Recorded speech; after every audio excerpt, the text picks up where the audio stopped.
அரசியலாளர்களுக்கு வாழ்த்துக்கள். இவ்வளவு கேவலமா உலகத்துல எந்த ஒரு அரசியல் கட்சி தலைவரும் பேசினதில்லை.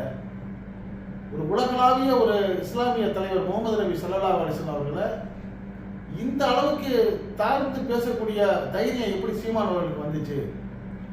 இதை கேட்கக்கூடிய ஒவ்வொரு இஸ்லாமியர்களுக்கும் உயிர் போன மாதிரி இருக்கும். அது மட்டும் இல்லாம அவர் கட்சியில இருக்க இஸ்லாமியர்கள்லாம் இதை கேட்டுட்டு எப்படி தாங்கிட்டு இருக்காங்க? அரசியலுக்காக எதை வேணாலும் பேசிடலாமா? இப்படி தரந்தாழ்ந்து பேசக்கூடிய சீமான் அவர்களுக்கு கூடிய விரைவில் சரியான பாடத்தை உலகத்தில் உள்ள மக்கள் எல்லாருமே கொடுப்பாங்க. குறிப்பா நம்ம தமிழ்நாட்டில் உள்ள முஸ்லிம்கள் மட்டும் இல்லாமல் இந்து மக்கள்லாம் சேர்ந்து சரியான பாடம் கொடுக்க போறாங்க. அப்படி கொடுமையா பேசியிருக்கிற சீமான் என்ன பேசுறாருங்கிறத நீங்க சில நிமிடம் கடைசி வரைக்கும் தயவு செய்து கேளுங்க. நாங்க 2 பேரும் இஸ்லாமிய மக்களின் ஓட்ட பொறுக்க அதுல வெளிப்படையா சொல்ற, என் தலைவன் மேல ஆணையா சொல்ற, அவங்க எனக்கு ஓட்டு போட்டதில்லை, இதுவரை போட்டதில்லை, இனி போடுவாங்களாங்கிறது அவங்களுக்கு தான் தெரியும். அவங்க 5 கடமையில 6வது கடமை திமுகவுக்கு போடுறதுன்னு முடிவு எடுத்துட்டு இருக்கும்போது இறை தூதரே திமுகவுக்கு போடாதீங்கன்னாலும் நீங்க இறை தூதரே இல்லைன்னு என் மக்கள் சொல்லுவாங்களே ஒழிய, அது அவங்கள பொறுத்த வரைக்கும் நல்லா பிஜேபியின் பிடி கேட்கறதோட மட்டும் இல்லாம இது பற்றி உங்களுடைய கருத்துக்களையும் இந்த அரசியலாயிரம் கமெண்ட் பாக்ஸ்ல கமெண்ட்ஸ் பண்ணுங்க. இந்த செய்தி பிடிச்சிருந்தா நம்ம சேனலுக்கு ஒரு சப்ஸ்கிரைப் பண்ணுங்க, பக்கத்தில் இருக்க பெல் ஐகானை கிளிக் பண்ணுங்க. அப்பதான் நம்ம போடக்கூடிய ஒவ்வொரு செய்திகளும் உங்களுக்கு நோட்டிபிகேஷனுக்காக நீங்க விரும்பிய செய்தியை பார்க்கலாம். இப்போ நம்ம வீடியோக்குள்ள போவோம்.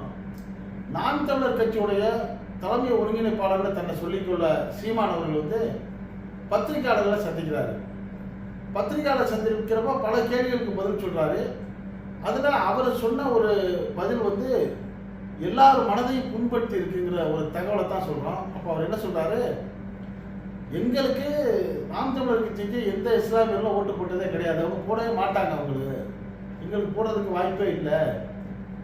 காரணம் அவங்க 5 கடமைக்கு தாண்டி 6வது கடமையா திமுகவுக்கு ஓட்டு போடுறது அவங்க 6வது கடமைன்னு அவங்க நினைச்சுக்கிட்டு இருக்கிறாங்க. அப்படி நினைச்சுக்கிட்டு இருக்கிறதோட மட்டும் இல்லாம அவங்க என்ன பண்றாங்க தெரியல, ஒருவேளை அவங்களுடைய இறுதி தூர்னு சொல்ற நபிகளார் முகமது நபி அவர்களே எப்பா நீங்க திமுக ஓட்டு போடாதீங்கன்னா அது கூட அவங்க கேட்க மாட்டாங்க, நீங்க நபிகளாரே இல்லைங்க, நாங்க திமுகவுக்கு தான் போடுவோம் அப்படின்னு சொல்லுவாங்கங்கிற மாதிரி கருத்து கூட பிரஸ் மீட்ல சொல்லி இருக்கிறதா ஒவ்வொரு முஸ்லீமுடைய ரத்தத்தை குதிக்க வச்சிருச்சு.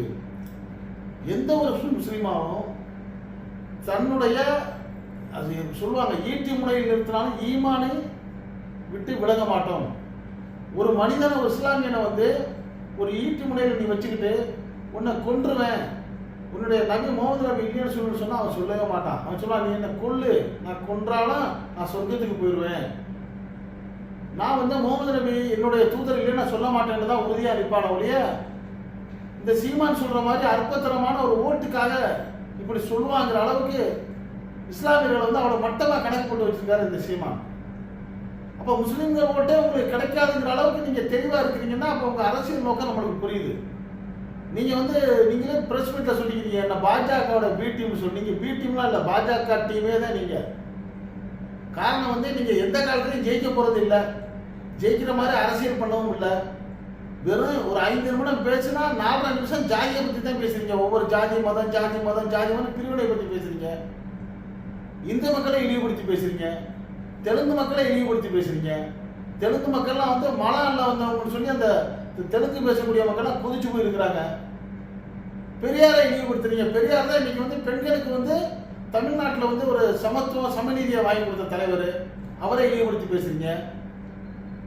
இப்படி ஒவ்வொரு இனத்தையும் இழிவுபடுத்தி பேசுறப்ப பல கட்டங்களில் நீங்க இஸ்லாமியர்களை தாக்கி பேசியிருந்தாலும் மறந்துட்டு என்ன பண்ணாங்க, சைத்து போயிட்டு இருந்தாங்க. உச்சகட்டமா நீங்க என்ன பண்ணிட்டீங்க தெரியுமா, முகமது நபி அவர்களை நீங்க தாக்குற அளவுக்கு பேச ஆரம்பிச்சிட்டீங்கன்னா இந்த தைரியம் உங்களுக்கு யாரு கொடுத்துருப்பா? நிச்சயமா ஆர்எஸ்எஸ் பாஜக தான் கொடுத்துருக்கோம். நீங்க ஆர்எஸ்எஸ் பாஜகவோட பி டீம்லாம் இல்லை, அவங்களோட டீமே தாங்கிறத இப்ப நிரூபிச்சிட்டீங்க. இப்போ உங்க வாயிலே சொல்லிட்டீங்கல்ல, எந்த சூழ்நிலையிலும் எனக்கு முஸ்லீம்கள் ஓட்டு போட மாட்டாங்க அப்படி உங்களுக்கு தெரியுதுல. அப்பயே உங்க கட்சியில சில இஸ்லாமியர்களை வச்சிருக்கிறீங்க. இப்ப அந்த நண்பர்களை பார்த்து நான் கேட்கிறேன், உங்கள்கிட்ட உயிருமா இருக்கக்கூடிய நண்பர்கள் இருக்காங்க, எனக்கு தெரியும். நீங்க பிரஸ் மீட்டிங் போறப்பலாம் உங்க கூடவே ஒருத்தர் வர்றாரு, எனக்கு அவர் உறவினர், அவரு பேரை சொல்ல விரும்பல, புதுக்கோட்டை மாவட்டத்தை சேர்ந்த கோபாலப்பட்டினத்தை சேர்ந்தவர். நான் யாரை சொல்லணும் இப்போ உங்களுக்கு தெரியும். இதை கேட்கக்கூடிய அவருக்கு தெரியும். அவரெல்லாம் ஒரு உண்மையான இஸ்லாமியர். அவரை என்ன நினைச்சுக்கிட்டு உங்க கூட இருக்கிறாருன்னா, ஏதோ நீங்க பெரிய நியாயம் தர்மம் பேசுறீங்க, இந்த நாட்டில் தமிழ்நாட்டில் வந்து ஒரு புதிய அரசியல் புரட்சி பண்ணி மக்களுக்கு நல்லது செய்ய போறீங்கன்னு நினைச்சிட்டு உங்களுக்கு வந்து வேலை பார்த்துக்கிட்டு இருக்காங்க. அவர் மாதிரி சில சகோதரிகளும் இருக்கிறாங்க. அவங்கெல்லாம் தங்களுடைய இஸ்லாமிய அடையாளங்களோட நாம் தமிழர் கட்சிக்கு வக்காலத்தை வாங்கி பேசிக்கிட்டு இருந்த இந்த நிலையில நீங்க என்ன சொல்றீங்க? எனக்கு இஸ்லாமியர்கள் ஓட்டே போட மாட்டாங்க, முஸ்லீம்கள் ஓட்டே போட மாட்டாங்க. அவங்க வந்து 5வது கடைக்கு மேல 6வது கடமை என்ன நினைச்சிருக்காங்க?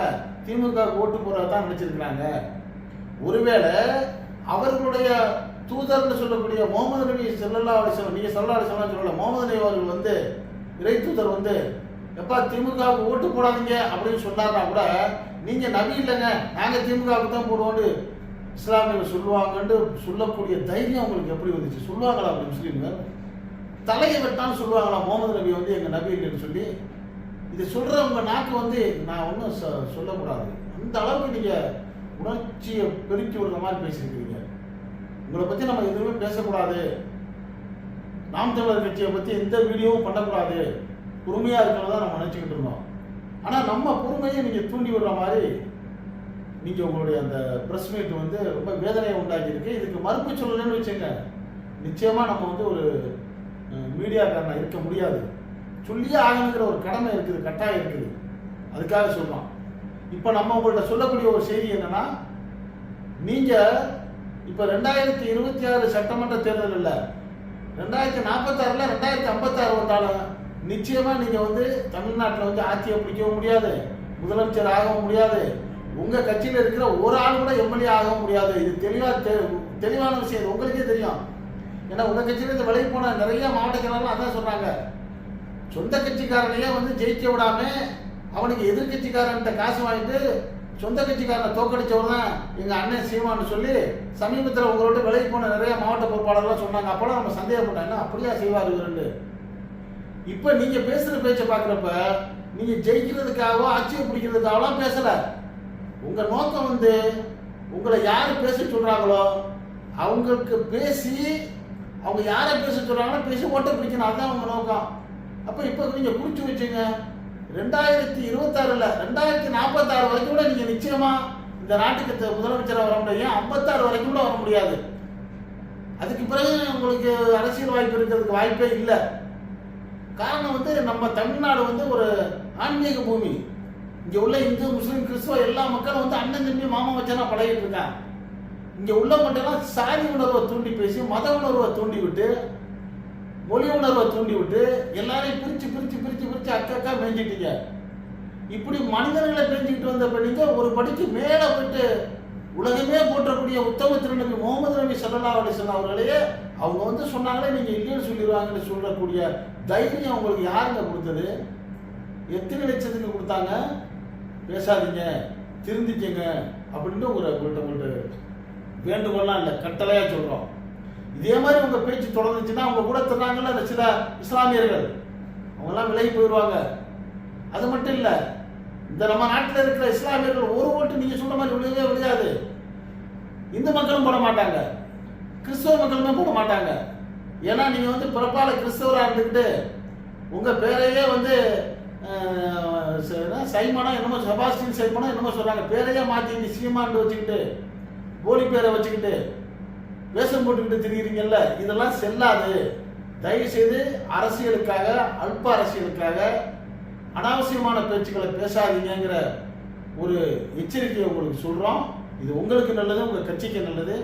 இன்னொரு வேண்டுகோள், உங்க கட்சியில இருக்கிற இஸ்லாமியர்கள்லாம் வந்து கொஞ்சமாச்சும் உங்களுக்கு உணர்வு இருந்தா, உடல்ல சூடு இருந்தா, இப்படி பேசிட்டாரே நம்மளுக்கு இதுக்கு மேலே நம்ம வந்து இந்த கட்சியில இருக்கணுமா அப்படிங்கிற எண்ணம் இருந்தா நீங்க அதுல இருங்க. இல்லாட்டி உங்க மனசாட்சி என்ன சொல்லுதோ அதை படி செய்யுங்கிற வேண்டுகோளை வைக்கிறோம். தயவு செய்து அரசியலுக்காக அல்பத்தனமா பேச வேணாங்கிற எச்சரிக்கையை மறுபடியும் சொல்லி இந்த காணொலியை நிறைவு செய்கிறோம். இதை கேட்கக்கூடிய நம்ம அரசியலாக நேயர்கள் வந்து இது பற்றிய உங்களுடைய கருத்துக்களை இந்த கமெண்ட் பாக்ஸில் கமெண்ட் பண்ணுங்க. இந்த செய்தி பிடிச்சிருந்தா அதுக்கு ஒரு லைக் கொடுங்க. இது போன்ற அரசியல் நிகழ்வுகள் எந்த பக்கமும் சார்பு இல்லாமல் நடுநிலையாக அவ்வப்போது உங்களுக்கு வந்து சேர இதுவரை நம்ம அரசியல் சேனலுக்கு சப்ஸ்கிரைப் பண்ணாதவங்க சப்ஸ்கிரைப் பண்ணுங்க. மறக்காம பக்கத்தில் இருக்க பெல் ஐக்கானை கிளிக் பண்ணுங்க. அப்பதான் நம்ம போடக்கூடிய ஒவ்வொரு வீடியோ கூட உங்களுக்கு நோட்டிபிகேஷன் காட்ட நீங்க விரும்பிய வீடியோக்களை பார்க்கலாம். என்று இணைந்திருப்போம். நன்றி, வாழ்த்துக்கள்.